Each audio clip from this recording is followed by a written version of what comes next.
Hi, welcome to Skip's Corner, where I cover Nashville's baseball history and events and introduce you to players, coaches, and other fans. A few years ago, I received a call from John Loar, who had come to town to do research about the possibility of Nashville becoming an expansion team for Major League Baseball. And I met John, and the reason he contacted me was because of my background in research and studying Nashville baseball history. And I think what he wanted to know was, if he didn't know the background, how the history of baseball in Nashville was, well, he could use that information to tell his story. And I think he's done a great job with that. Now, I can't begin to predict when Major League Baseball will make a decision to expand. That's in the hands of John Loar, and soon Dave Stewart will come to town and head up that initiative as well. Al Gonzalez, who heads up the board of directors and is one of the great guys that really loves baseball too. And all three seem to be able to put a conversation together, and I'm sure it'll happen in the right way so that they can make a presentation to Major League Baseball when that time comes. But what I want to tell you about today and how John and I got started, he was asking me what I knew about Negro Leagues baseball in Nashville, and he asked me specifically about a team called the Nashville Stars. He'd seen a baseball signed by Jim Zapp, and he wanted to know if there was any background for it. He wanted to know what I knew about it. And I said, I don't know very much, and we're not going to find very much, because I had done my research. I had found them in 1949, 1950, and 51 mentioned in the newspapers. But one of the tragedies about Negro Leagues baseball is that the sports writers didn't cover the games. And if there was a Negro Leagues game coming to Sulphurdale, for example, in a few days, whoever was publicizing the event would call the newspaper, go down to the newspaper office and say, hey, we've got this game coming up Sunday, a doubleheader beginning at 2 o'clock. It's the Kansas City Monarchs and whoever, the Cleveland Buckeyes. That would be in the newspaper, usually a day or two before the game, sometimes a few days before. But after the game, no one called the newspaper and reported the game. Then there was nothing in the newspaper to tell about the results. And maybe the teams moved on. I mean, after the games, if they're barnstorming or just coming to town to play a game or two, when that game's over, they're headed out of town. So we just kind of have to hand that to fate. It's a shame that there's not more history about the Negro Leagues, especially box scores. I can find line scores sometimes, but box scores are very rare. Now, there were some newspapers that did cover once a week publication, Pittsburgh Courier. But, if there was a game in Nashville on Sunday and they published on Friday or Saturday, I don't recall, just once a week, that was old news by then. So they did not necessarily pick up the score of the Nashville for, let's say, Elite Giants. But in that 1949, 1950, 51 period, there were just a few mentions of the Nashville Stars. 1949, there was a mention of a game in Nolensville that took place between four teams, and one of those was named the Nashville Stars. Now, a little later, I'll go into where I think the background of that was. But one reason that this kind of piqued my interest this week, the Nashville Stars held a golf tournament to raise money for the American Cancer Society, and they held it at Ted Rhodes. Now, Ted Rhodes was a black golfer, a professional golfer, and everybody loved him, and he was a great golfer. And that particular golf course is in Bordeaux in North Nashville, not far from the Tennessee State University campus. And as guys would come over there to play, obviously with the tournament going on, they couldn't play until after the tournament was over. So there were some gentlemen standing and sitting, and I went over and asked them if they knew anything about anybody who played Negro Leagues baseball from Nashville. Well, the name that they gave me was Bobby Coleman. Bobby Coleman has passed away, but I had a chance to meet Bobby. He told me that he played for the Kansas City Monarchs and that he was playing against them at Sulphurdale, and they liked him so much, he was a pitcher, that they signed him and he went and played with them. But he couldn't tell me a date. And as I called him a few times later, his memory was not quite the same.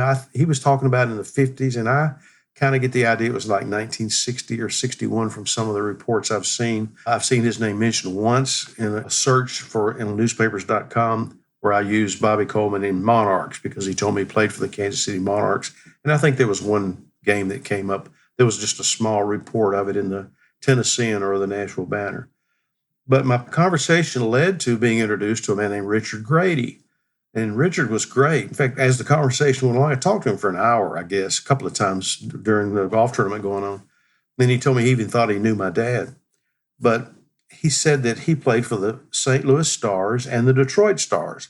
Now, I think that was about 1960 or 61 too. Now, there were some who say that was not Negro Leagues, that was barnstorming. Well, it was black players playing other black players, and that they had their teams organized however they were organized. I said, well, did you move to St. Louis? He said, oh, no, I just played for them as they traveled. I lived here. So he also introduced me to a man who he said his father drove the bus for the Birmingham Black Barons. Now, Sue Bridgeforth bought the Birmingham Black Barons and moved them to Nashville in 1951 or 2 or 3, I can't remember. And I know in 1954 they were playing here. Henry Kimbrough was the manager, and they were playing their games at Sulphurdale and would travel certainly to Birmingham and other places to play. But their home base was here.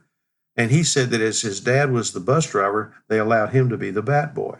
So we have a conversation that for the future between Richard and this other gentleman that we will talk about what they remember about those days. But John and I, we met, and I remembered that I had purchased online, I'm sure on eBay, it was misdescribed. It was a broadside of about, 12 by 8, something like that. It had actually been cut, lopped off, but there was a picture of 4 players. It was kind of a pink broadside cardboard.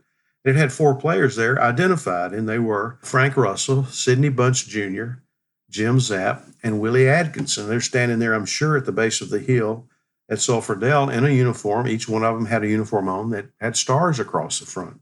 So from that, we were able to piece together some more information about that there really was a Nashville Stars team. And later on, we came to find out through Harriet Kimbrough Hamilton, who had written a book called Daddy's Scrapbook. You may remember I interviewed her in a previous episode, and she told me that she had published in her book a picture of the Stars bus because she had interviewed a man named Shannon Jones, who was the bus driver. And since then, we've gotten to know Laverne Gray, his daughter, and the rest of the family, and they're just delightful people. They love to tell stories about their dad. They love to hear stories about their dad. And, of course, Nashville Stars and Negro Leagues history is important to them, too. There's a big picture of that bus in the Nashville Stars office. And there's also a picture of the 4 stars that I have that I've let John and the other people involved with the Nashville Stars Initiative use on T-shirts and things like that, because it helps to tell that story, and it's a basis for what John wants to do in bringing the Nashville Stars to town with minority ownership, and also in conjunction with the Negro Leagues Baseball Museum in Kansas City. Hopefully one day there'll be a museum in a stadium in Nashville that will include Negro Leagues history, particularly in the South. And if you've never been, it's not a long drive, but in Birmingham, 3 hours away or so, there's a Negro Southern League Baseball Museum also, which highlights the Negro Southern League. And the Nashville Stars were a member of that. And how we know that in 1950 and 51, because the picture of the bus that says Nashville Stars on the side says member of the Negro Southern League. So tying all this together, it makes sense and it gives a great foundation. But I want to talk a little bit about those 4 players. I know a lot more about Jim Zapp and Sidney Bunch than we do Frank Russell and Willie Atkinson, but let me kind of run through those for you real quick. Frank Russell was born May the 8th, 1921, and he died in January of 1984. I can tell that he played for 3 teams doing research. He played for the Baltimore Elite Giants in the Negro National League in 1943 and 44, and then again in 1946 and 1948. He came to Nashville and played for the Nashville Cubs in 1949 and the Nashville Stars in 1950 and 51. Now, I know that from research with places like baseballreference.com that I've mentioned before, and the Negro Southern League Museum has some information on their website, as does the Negro League Baseball Museum in Kansas City. But there are also other sources that you can piece together and go through newspapers.com and some other channels to find out some of that information. It's difficult. You can search anything, but you don't always come up with something. But anyway, I know that those particular dates are true. And then there's Sidney Bunch Jr. He's a Nashvilleian. He was born March the 29th, 1931, and he died July the 13th, 2009. Now, I had met Sidney. He was great. He loved to talk, and he could tell great stories about what he remembered about playing for the Birmingham Black Barons and other teams. But he started out in 1949 with the Baltimore Elite Giants, then the Nashville Stars in 1950 and 51. Then he signed with organized baseball and went to the Billings Mustangs in 1952, but he didn't stay because his unit got called up. I think that was in the Marines. But after he was discharged from the service, he went back to play for the Birmingham Black Barons in 1954. Now, interestingly enough, one of his teammates was Charlie Pride and also Jim Zapp. Now, Jim Zapp was born April the 18th in 1924, and he died on September the 30th, 2016. I knew Jim, too, could tell great stories. He was a good man. He really enjoyed telling his stories and seemed like he appreciated the interest that I had, and not only me, but others. I went to pick him up for an old timers banquet one time at his home with he and Muffy. And as I went in the house, we got ready to go, and he was putting his coat on. It was raining. And he talked about Willie Mays was one of his best friends. He said, I just talked to Willie Mays today. And I said, seriously? And he said, yeah, I've got Willie Mays' Cadillac out in the garage. You want to see it? And I said, well, sure. So we walked out from the kitchen to the garage, and he opened the door and flipped the light on. And there's that Cadillac sitting out there. As I remember, it was a Cadillac. But anyway, the teams that he played for, he didn't even play baseball until he went into the Navy. And when he was discharged from the Navy, he came home and played for the Nashville Cubs in 1946, the Baltimore Elite Giants in 1947, and the Atlanta Crackers in 1947. And he played for the Birmingham Black Barons in 1948, where he was a teammate with Willie Mays, and that's how they hit it off. Then in 1949, he played for the Morocco Stars, actually the Del Morocco Stars, which was a team owned by Teddy Acklin Jr., I think it's Teddy Acklin, Uncle Teddy, they called him. He owned a club called the Del Morocco Club, and he had this team called the Del Morocco Stars. And then Jim played for the Nashville Stars in 1950, the Baltimore Elite Giants in 1951, and then back to 1954. That's where he was teammates with Charlie Pride and Sidney Bunch.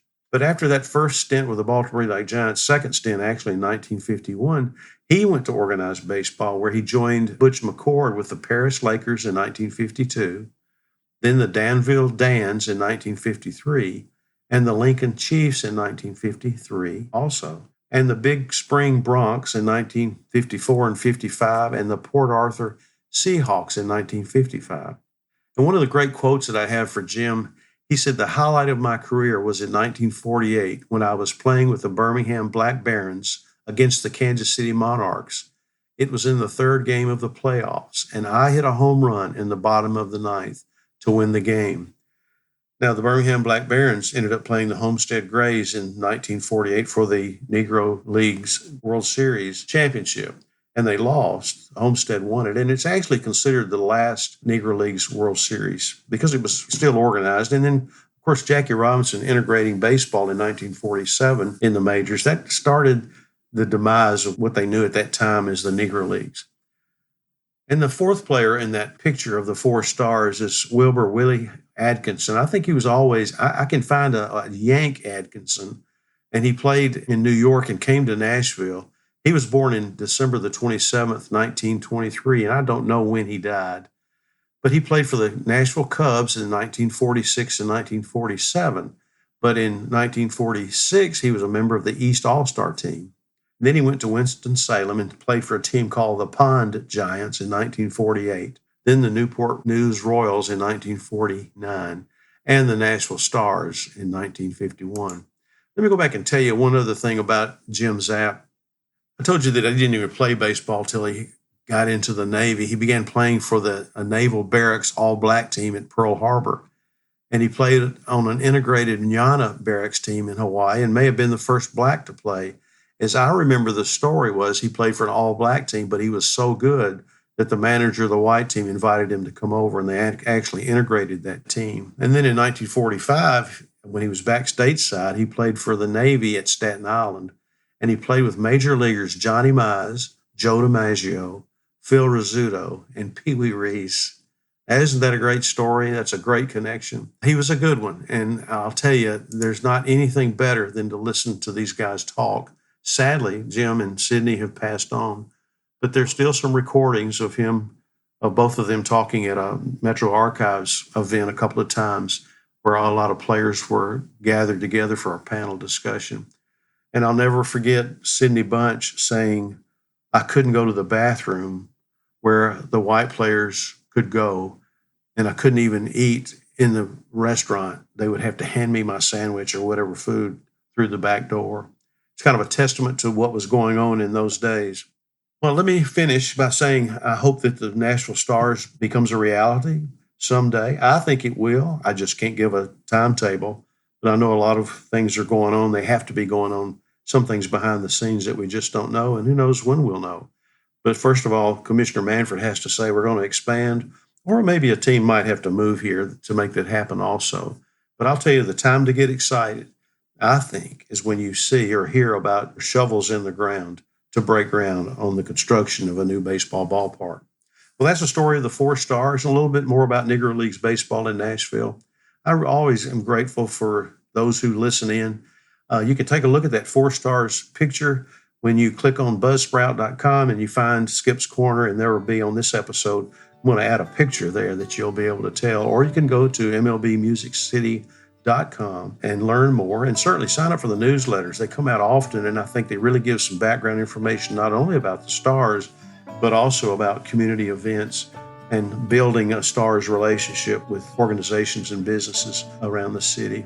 Until next time, I'm grateful for you joining me. If you have information for me, or you want me to talk about something, or you want to just give me some advice, my email address is 262downright@gmail.com. And as always, thank you for joining me. I am grateful.